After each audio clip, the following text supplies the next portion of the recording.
Now turn to Section 1. Section 1.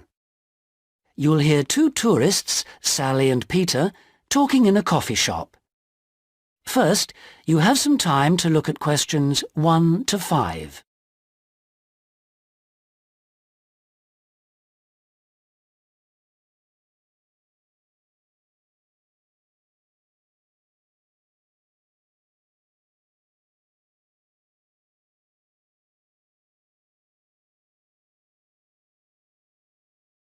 You'll see that there is an example that has been done for you. On this occasion only, the conversation relating to this will be played first. Oh, Peter, there you are. You've been ages. What kept you so long? I'm sorry I'm so late, Sally. Have you been waiting long? Oh, half an hour. But it doesn't matter. I've had a coffee and I've been reading this guidebook for tourists. Sally has been waiting half an hour for Peter, so C has been circled. Now we shall begin. You should answer the questions as you listen, because you will not hear the recording a second time. Listen carefully and answer questions 1 to 5. Oh, Peter, there you are. You've been ages. What kept you so long? I'm sorry I'm so late, Sally. Have you been waiting long? Oh, half an hour. But it doesn't matter. I've had a coffee and I've been reading this guidebook for tourists. Sit down. You look very hot and tired. What would you like to drink? I'd love a really chilled mineral water or something. Will you have another coffee? Yes, I will. The waitress will be back in a moment. Why were you so late? Did something happen? Yes. You know, I went to the bank to cash some traveler's checks. Well, the exchange rate was looking healthy, but when I went to the teller, they told me the computer system was temporarily down, so they couldn't do any transactions. They said the problem would be fixed in a few minutes, so I waited. And then I started talking to another guy in the bank, and I forgot the time. Really? Someone you met in the bank? Does he work there? No, he was a tourist from New York. His name's Henry, and he's been here for a week, but he's moving on to Germany tomorrow. He's an architect, and he's spending 4 weeks traveling around Europe. Just like us? Yeah, just like us. He told me the names of some places where we should eat. Great food and not too expensive, he said. Oh, and he also gave me this map of the bus system. He said he didn't need it anymore. Oh, that's useful. Pity he's moving on tomorrow. Ah, here's the waitress. Let's order.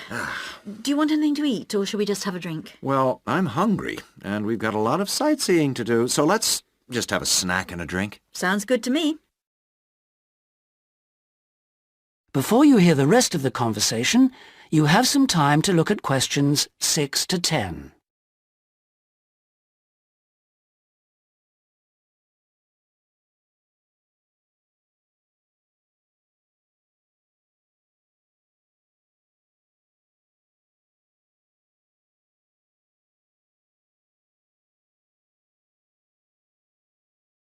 Now listen and answer questions 6 to 10.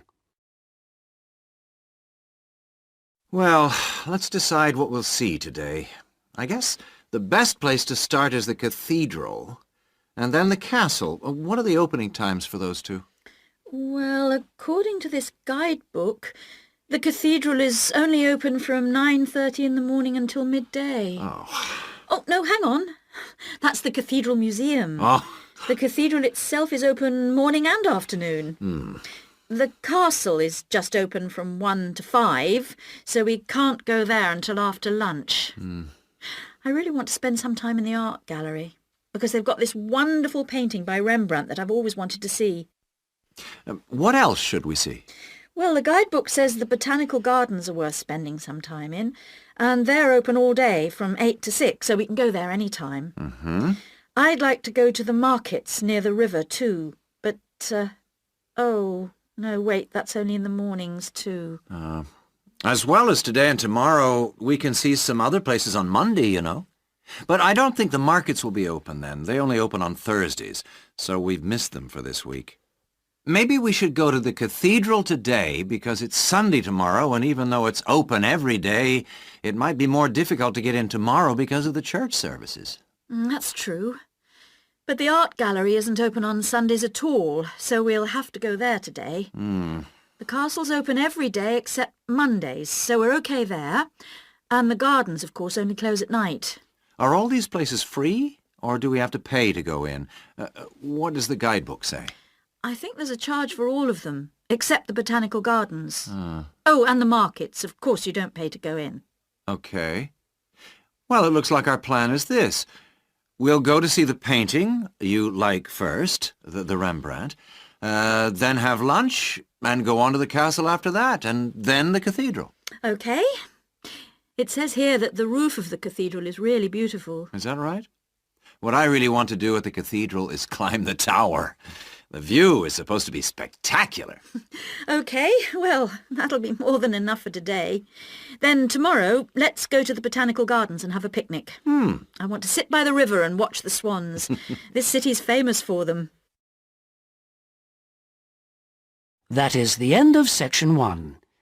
You now have half a minute to check your answers.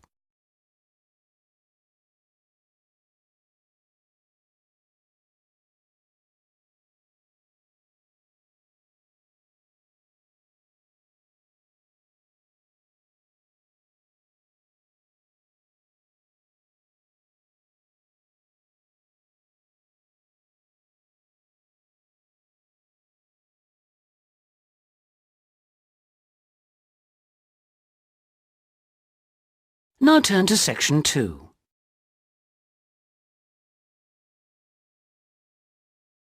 Section 2. You'll hear part of a talk given by an international student counsellor speaking to a group of overseas students during their orientation week. First, you have some time to look at questions 11 to 14.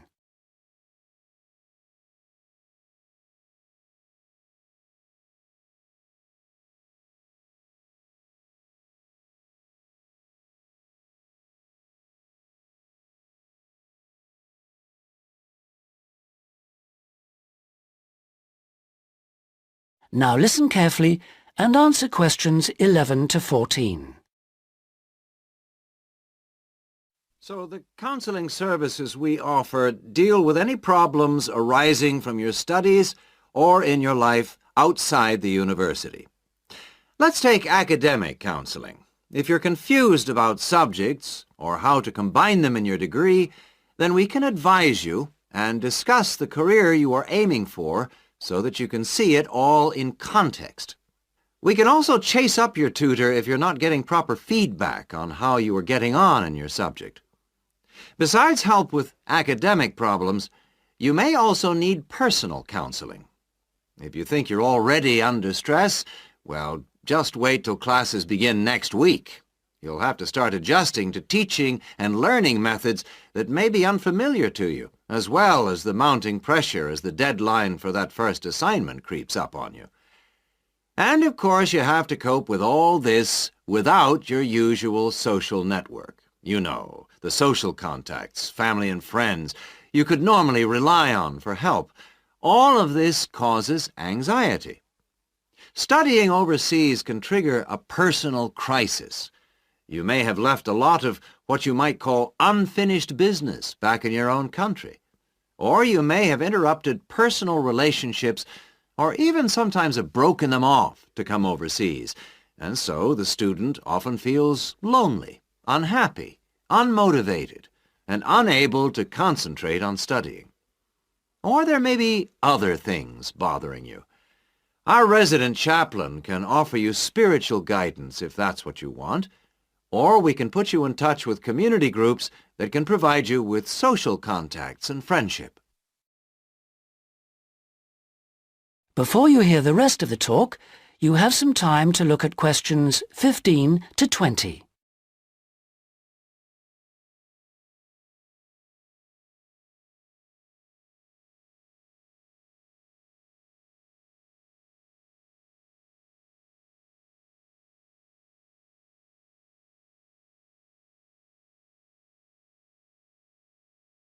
Now listen and answer questions 15 to 20.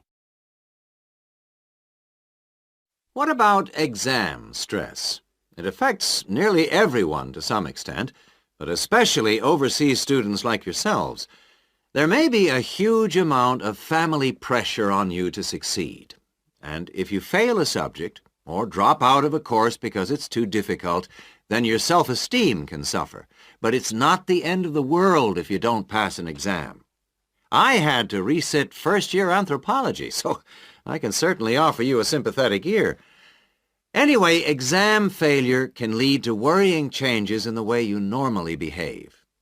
You may also be off your food, or you may have dietary problems because the local food is not to your liking and upsets you, and this can affect your health and studies. Glenda Roberts is our dietitian in the health service, and we can put you on to her. And we all have money problems, don't we? But remember, full-time students can get a low-interest loan of up to $600 to buy books and for similar study-related expenses. That's right. And you can get double that amount if you can't afford an item of equipment you need for your course, a musical instrument, for example. And it doesn't stop there. When you move into a flat, starting up expenses, including furniture for it, can be covered by a loan through the welfare service. See Jill Freeman for details. Can we help you?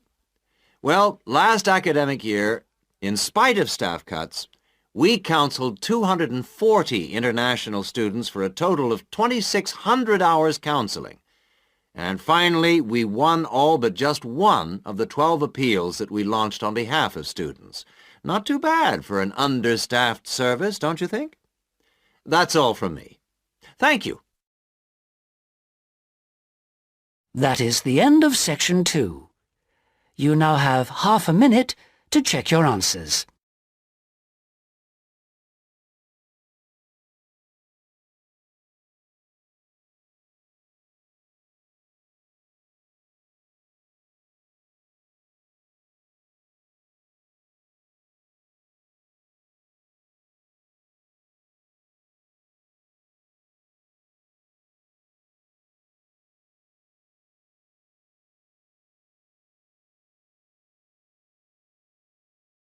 Now turn to Section 3.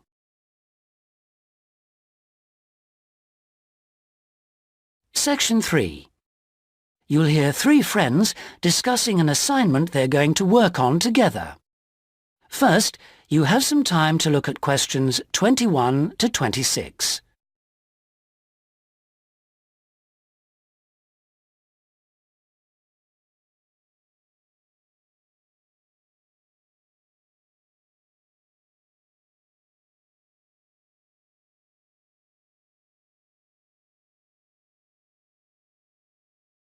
Now listen carefully and answer questions 21 to 26. Oh, there you are. Good. Sorry I'm a bit late. There was a long queue. So, have you worked out how to deal with this assignment then? Not yet. We've only been here a couple of minutes ourselves. Can you just remind me what the task is exactly? Well, there are three parts to it. First, we've got to write an essay about ways of collecting data. Then... What's the title of the essay exactly? I've got it here. Assess the two main methods of collecting data in social science research. And how much do we need to write? 1,500 words. That's for the essay. Then for the second part of the assignment, we have to choose one method of data collection and carry out a small-scale study, making appropriate use of the method chosen to gather data from at least 5 subjects. And then we have to write a report on the study? That's right, of 3,000 to 4,000 words. Did you get as far as discussing which form of data collection we should go for? Questionnaire or interview, isn't it? Yeah, I think we should use a questionnaire. It'll be so much less time-consuming than organising interviews, I reckon. Once we've agreed on the wording of it, we only have to send it out and wait for the responses. Yes, I think it probably would be quicker. But what did that article he gave us last week say about the quality of data from questionnaires? I'm pretty sure it recommended questionnaires as a source of highly reliable data. As long as you design the questionnaire properly in the first place, the data will be fine. No, I'm sure it talked about drawbacks as well, didn't it? Something about the response rate and the problems you get if it's too low? Yeah, but we only need data from 5 subjects anyway. Oh, I suppose so. Another drawback I remember it mentioned was that questionnaire data tends not to reveal anything unexpected because it is limited to the questions fixed in advance by the researcher. Come on, Rosa, this is only a practice. It's not meant to be real research, is it? Well, not sure about that. Before you hear the rest of the conversation, you have some time to look at questions 27 to 30.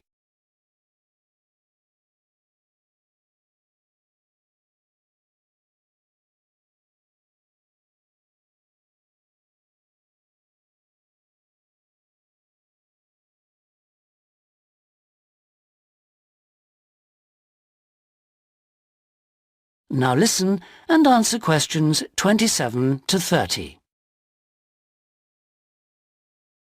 Maybe I'd better go through the article again, just to be sure. Can you remember what it was called? Sample Surveys in Social Science Research, I think. By Mehta. M-E-H-T-A? Yeah. And he also recommended a more recent book called Survey Research by Bell, I think. It's in that series published by London University. And if we try to use interviews instead, I saw a book in the departmental library that'll be helpful. It's called Interviews That Work by Wilson, published in Oxford in 1988. Right. Oh, I've got a tutorial now. Can we meet up again later this week? What about Friday morning? Suits me. 11 o'clock? Fine. Before Friday, I think we should all look through the reading list.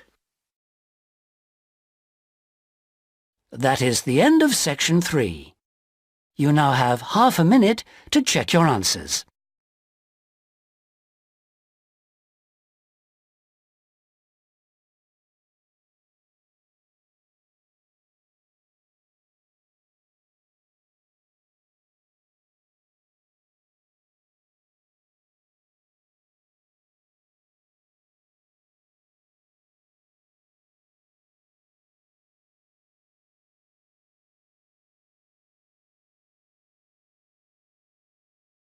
Now turn to section 4.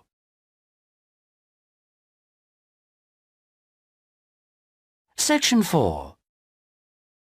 You'll hear the beginning of one lecture in a series of lectures about crime. First, you have some time to look at questions 31 to 40.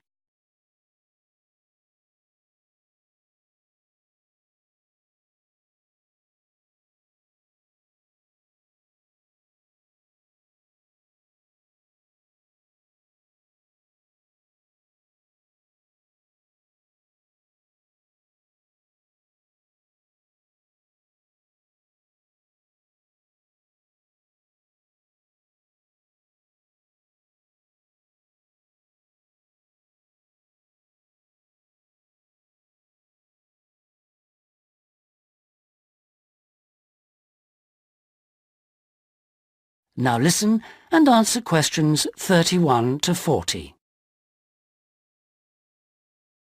So far in these lectures, we've been looking at crimes like robbery and murder, both from a historical viewpoint and also in contemporary society. And we've seen that the preoccupation in Western society with crime and with lawlessness is part of a long and continuous tradition, rather than something which is new and unique to modern society. But over the past 70 years or so, there has been a massive increase in one type of crime, which is what's known as corporate crime. Corporate crime is crime which, as the name suggests, is connected with companies, with business organizations. It includes illegal acts of either individuals or a group within the company. But what is important is that these acts are normally in accordance with the goals of the company. They're for the good of the company rather than the individual. It's been defined as, quote, crime which is committed for the corporate organization, the company, not against it, unquote. So crimes like theft by employees, things like embezzlement or fraud against one's actual employer are excluded according to this definition. The employees may be involved, but they're acting in the first place for the company. They may not even realize they're committing a crime. Or they may realize, but they feel it's excusable because it's policy. Or because otherwise they may lose their jobs. So here really we're talking about the links between power and crime. Now this is one area that much less is generally known about than conventional or traditional crime. It has been relatively ignored by the mass media. For example, it tends to be underreported in comparison with conventional crime in news broadcasts, and in crime serials and films and so on. They very rarely deal with corporate crime. And it also tends to be ignored in academic circles. There's been far more research on conventional crime, and far more data is available. There are several reasons for this lack of interest in corporate crime compared with other types of crime. It's often very complex, whereas with conventional crime, it's usually possible to follow what's going on without specialist knowledge. As well as this, whereas conventional crime usually has a lot of human interest, corporate crime often has much less. The third reason, and possibly the most significant one, is that very often the victims are unaware. They think their misfortune is an accident, or that it's the fault of no one in particular. They're unaware that they've been victims of a crime. So when we look at the effects of corporate crime, we may find it's very difficult to assess the costs. But these costs can be very considerable in both their economic and social aspects.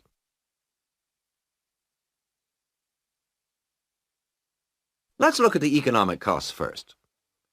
For example, if a company is producing fruit juice, and it dilutes its product so that it's just a little below the concentration it should be, many millions of people may be paying a small amount extra for their carton of orange juice. Now, small amounts like this may seem insignificant for individual customers, too small to worry about. But for the company, this deception might result in massive illegal profit. However, all studies of corporate crime agree that the individuals are in fact deprived of far more money by such crime than they are by conventional crime like robbery and theft. In addition to this, we have to consider the social costs of corporate crime, and these are again very difficult to assess, but they are considerable. They're important because they can undermine the faith of the public in the business world, and also, more importantly, because the main group of people they affect are in fact not the richer sections of society, but the poorer. So here companies are robbing the poor to benefit the rich. There are two more points to do with corporate crime that I'd like to illustrate with reference to a specific event which occurred several years ago. This was an explosion of a large oil tanker, which caused the loss of more than 50 lives of the crew. It was an explosion which never should have happened, and a subsequent inquiry laid the blame not on anyone who had actually been on the tanker at the time, but on the owners of the tanker. They had deliberately decided not to carry out necessary repair work on the tanker as it was due to be sold, and it was this lack of repair work which was directly responsible for the explosion. Now this illustrates 2 points to do with corporate crime. First of all, that it does not have to be intentional. The owners of the tanker certainly did not intend it to explode, but very serious consequences can result from people or organizations not considering the possible results of their actions seriously enough. The main crime here was indifference to the human results, rather than actual intention to harm anyone, but that didn't make the results any less tragic. And this leads me to my second point, that corporate crime can have very severe consequences. It's not just a matter of companies making bigger profits than they should do, but of events which may affect the lives of innocent people. And yet very often, companies, because they say they didn't intend to harm anyone, can avoid taking responsibility for the results of their actions, and that has been a very dangerous loophole in the law. Now, a further example of corporate crime was that That is the end of section 4. You now have half a minute to check your answers.